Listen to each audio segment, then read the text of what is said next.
Hi everyone, today we are going to be working on solving story problems. And in second grade, one of the things that we're going to be working on all year long is being able to solve story problems efficiently and accurately. So what that means is by the end of second grade, we want to be able to read a story problem, come up with a strategy for solving that story problem, and then get to the right answer. So today we're going to be working on a problem called Enough for the Class. And all year long you're going to see these problems. So the first thing we need to do to figure out these Enough for the Class story problems is to figure out how many students we have in our class. So we're going to figure that out two ways.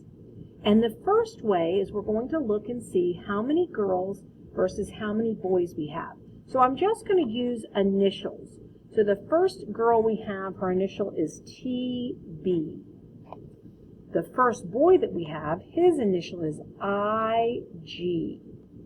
Then we have another girl, VC. Another girl, SC. A boy, ZD. Another boy, ID. Another boy, RD. Another one, BG. Another girl, JG, sorry. And then another boy, WH. Another girl, AJ.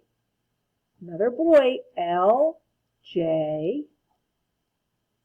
Another girl, AL. Another boy, EP. Another girl, AT. Another girl, AV. And finally, a boy, LW.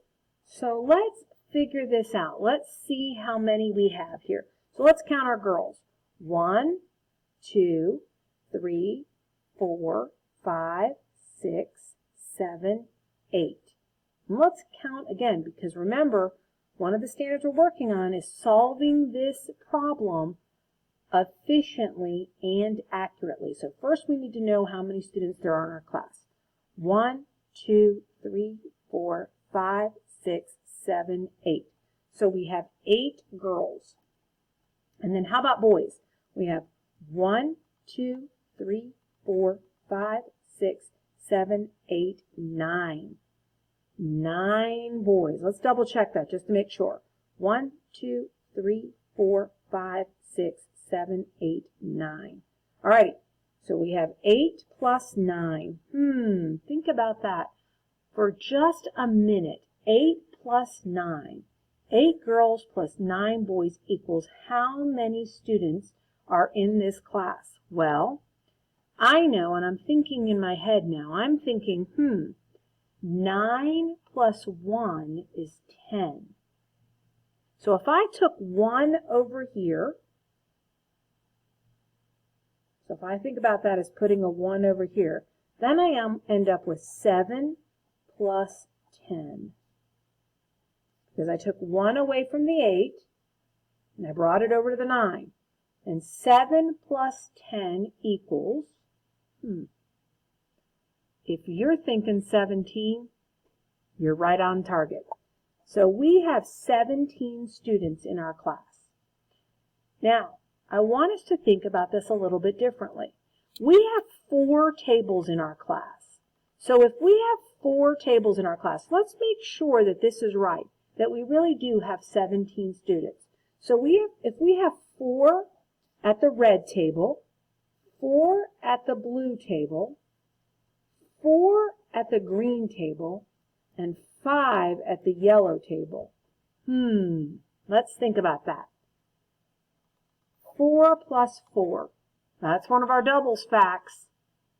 So 4 plus 4, I'm thinking 8. I hope you're thinking that too.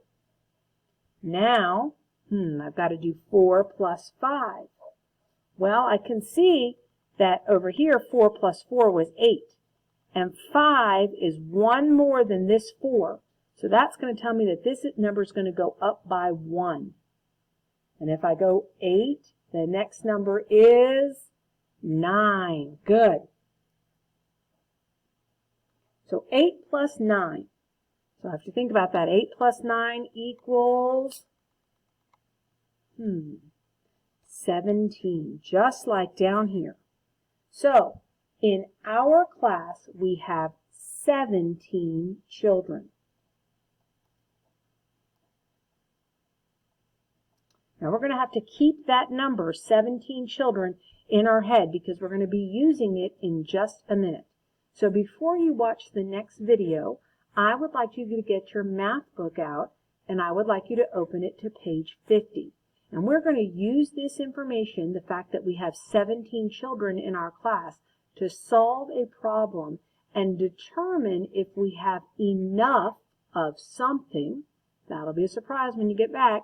Enough of something for everyone in the class. Alrighty.